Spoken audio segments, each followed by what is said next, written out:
श्री आदित्यहृदयस्तोत्रम्।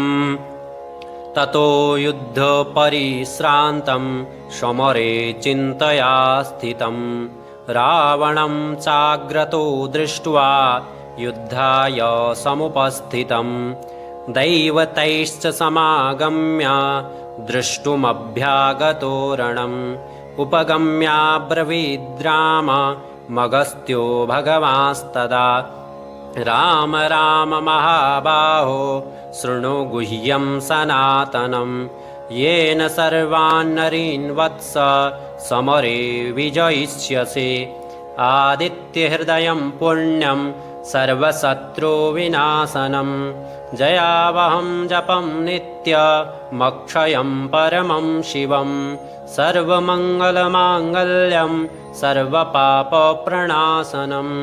चिन्ताशोकप्रशमन आयुवर्धनमुत्तमं रश्मिमन्तं समुद्यन्तं देवासुरनमस्कृतं पूजयस्व विवस्वन्तं भास्करं भुवनेश्वरं सर्वदेवात्मको येष तेजस्वी रश्मिभावनः एष देवासुरगणान् लोकान् पाति गभस्तिभिः एष ब्रह्मा च विष्णुश्च शिवः स्कन्दः प्रजापतिः महेन्द्रो धनदः कालो यमः सोमो ह्यपाम्पतिः पितरो वशवः साध्या अश्विनौ मरुतो मनुः वायुर्वह्निः प्रजः प्राणा ऋतुकर्ता प्रभाकरः आदित्यः सविता सूर्यः खगः पूषा गभस्तिमान् सुवर्णसदृशो भानुर्हिरण्यरेतादिवाकरः हरिदश्वसहस्रार्चिः सप्तसप्तिर्मरीचिमान् तिमिरोन्मथनः शम्भुस्त्वष्टा मार्तण्डकोसुमान् हिरण्यगर्भः शिशिरस्तपनो हस्करो रविः अग्निगर्भोदिते पुत्रः शङ्खः शिशिरनाशनः व्योमनाथस्तमो भेदी ऋग्यजुषामपारगः घनविष्टिरपां मित्रो विन्ध्यवीथिपलङ्गमः आतपी मण्डली मृत्युः पिङ्गलः सर्वतापनः कविर्विश्वो महातेजा रक्तः सर्वभवोद्भवः नक्षत्रग्रहताराणामधिपो विश्वभावनः तेजसामपि तेजस्वी द्वादशात्मन्नमोऽस्तु ते नमः पूर्वाय गिरये पश्चिमायाद्रये नमः ज्योतिर्गणानां पतये दीनाधिपतये नमः जयाय जयभद्राय हर्यस्वाय नमो नमः नमो नमः सहस्रांशो आदित्याय नमो नमः नमः उग्राय वीराय शारङ्गाय नमो नमः नमः पद्मप्रबोधाय प्रचण्डाय नमोऽस्तु ते ब्रह्मेशानाच्युतेशाय सूरायादित्यवर्चसे भास्वते सर्वभक्षाय रौद्राय वपुषे नमः तमोघ्नाय हिमग्नाय शत्रुघ्नायामितात्मने कृतघ्नाय देवाय ज्योतिषां पतये नमः तप्तचामीकराभाय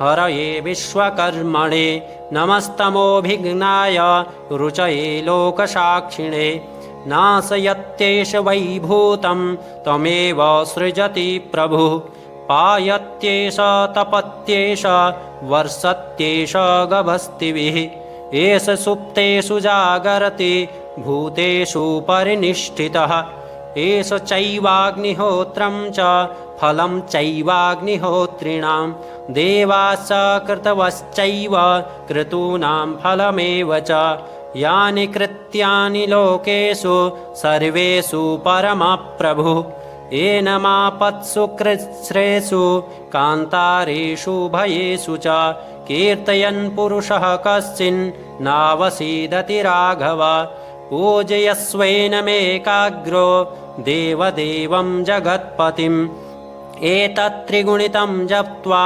युद्धेषु विजयिष्यसि। अस्मिन् क्षणे महाबाहो रावणं त्वं जहिष्यसि। एवमुक्ता ततो अगस्त्यो जगामास यथा गतम्।